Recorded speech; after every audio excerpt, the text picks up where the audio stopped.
One issue that we will be discussing is Iran, and obviously that's been a topic of great interest today. So let me just make a couple of comments on that. I did not have a chance to watch Prime Minister Netanyahu's speech. I was on a video conference with our European partners with respect to Ukraine.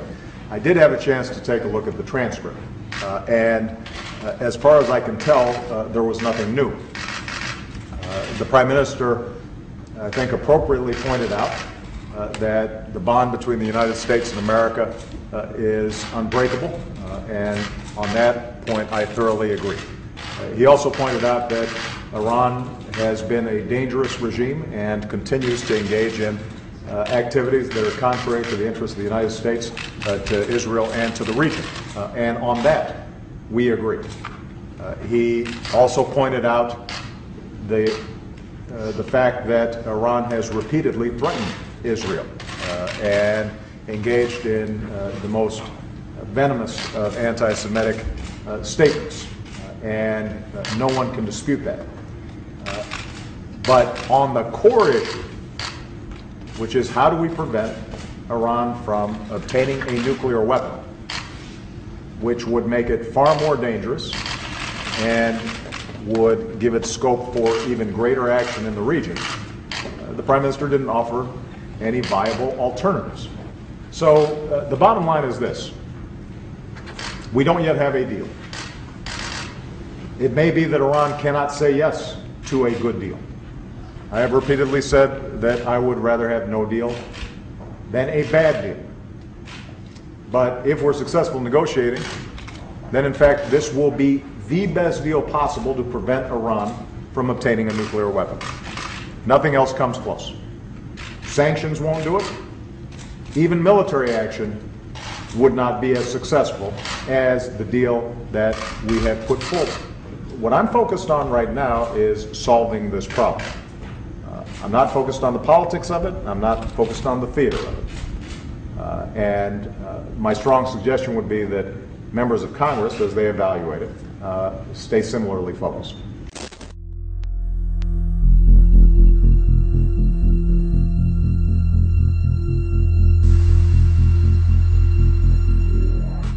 Check out our sponsor, ProPureUSA.com. That's ProPureUSA.com, the leading innovator in water filtration systems. Get all of your water filters at ProPureUSA.com. Click the link below right now. Hey everybody, I'm Christopher Greene. You're tuning into AMTV Alternative Media Television. It is Wednesday, March 4th, 2015. And what's really going on with these nuke talks with Iran? Because all of it's a little bit confusing. We have Obama on one side who's negotiating with Iran, a known enemy of the United States and our allies, like Israel, trying and attempting to strike a deal with the Ayatollahs, giving them a 10-year timeline that as long as they're good, you know, they play by the rules, that they can have access to nuclear technology. He's advising the American people that this is the best alternative because they're going to build a nuke anyway. And so this is how the U.S. accomplishes their goal of not destroying the world and leading the American people into World War III. On the flip side, we have Benjamin Netanyahu bypassing the President of the United States, speaking outright and addressing Congress yesterday in a speech filled with biblical references and a lot of political rhetoric, to the applause of all the Democratic and Republican lemmings. In fact, the only character in the crew that wasn't essentially sucking off Benjamin Netanyahu during a speech yesterday was Rand Paul, who was still clapping and acknowledging the speech, but it was sitting down and had a disturbed look on his face. I encourage you to take a look. It was kind of interesting. So what's really going on here? What's the real truth? Does the United States and is Israel, are they at odds? Do they just simply hate each other? Or is there something more to this? You see, if you dig a little deeper, folks, you'll understand that this is kind of theater, just like Obama said it was. And Obama and Bibi don't really like each other. It's probably why it's easy to play into this theater. But they're actually both still on the same team. It's what they call an old-fashioned jeweler's war. You know, kind of like good cop and bad cop, where one pretends to be the good guy, that's the United States, one pretends to be the bad guy, that's Benjamin Netanyahu, although they really have the same agenda. They're really on the same team. You see, the United States, Israel, and the West are positioning for war. They're positioning for a very serious war with Iran. And the United States needs to claim plausible deniability when, not if, but when Israel appears to unilaterally strike Iran. For God knows what reason. I mean, they'll just create it out of thin air. It'll be like WMDs under George W. Bush. Total bullshit, total lie, total scam. Maybe they'll blow up a city in the Middle East. Maybe ISIS will pose a greater threat. They'll create some kind of reason and some kind of boogeyman. And it will lead and justify a unilateral strike courtesy of Israel.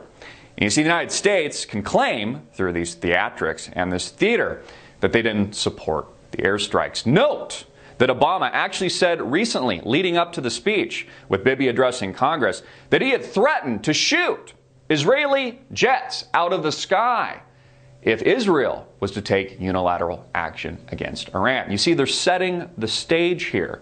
So when Israel attacks Iran, for God knows what reason, they create out of thin air to serve their interests, the U.S. of A. can claim plausible deniability. And they can have their cake and eat it too, because again, we're on the same team. It positions the United States as the good guy in the eyes of the world, not the tyrant, not the warmonger. It positions Israel acting in self-defense against the wishes of the United States of America. And it plays perfectly into the chess moves leading to war. For those of you with a biblical reference, you'll also note that this plays directly into biblical prophecy. And I'm not even giving you the biblical perspective. It's only what is actually objectively happening right now. You know, when was it that a leader outside of Israel could come in and fly into Washington, D.C. and have Republican and Democratic lemmings on their feet addressing our political system in our House of Congress in the United States? What other country do we allow to do that? You know, this theater, all these biblical references, theatrics, really not providing, I think Obama's kind of right here, really not providing a real solution. Just juxtaposing this war of good versus evil. And of course, the U.S. is always good. Everybody else, Israel's always good. Everybody else is evil. ISIS, evil. Osama bin Laden, evil. Chris Kyle, a hero. That's how we position things here in the United States of America. We create our enemy. We manufacture the boogeyman, whether or not it's all Al-Qaeda or it's ISIS or ISIL, and then we demonize the enemy. We demonize that opposes the West and our interests here in the United States and abroad. So you see, all of this is just a smoke and mirrors campaign. It's a jeweler's war. It's theater, just like Obama says and has indicated that it is. You see, we're going to war with Iran, whether or not you like it or not. It's one of the reasons why we've had sanctions on Iran. We've been pressuring their economy. It's why we launched rogue internet viruses like Stuxnet to destroy their nuclear capabilities. Obama and Bibi, although they actually in real life do hate each other, are playing for the same team. They're serving up the same agenda and the same program. And it's all leading to war. I'm Christopher Greene. Get this video out everywhere. Make it viral. Hard hitting it in your face.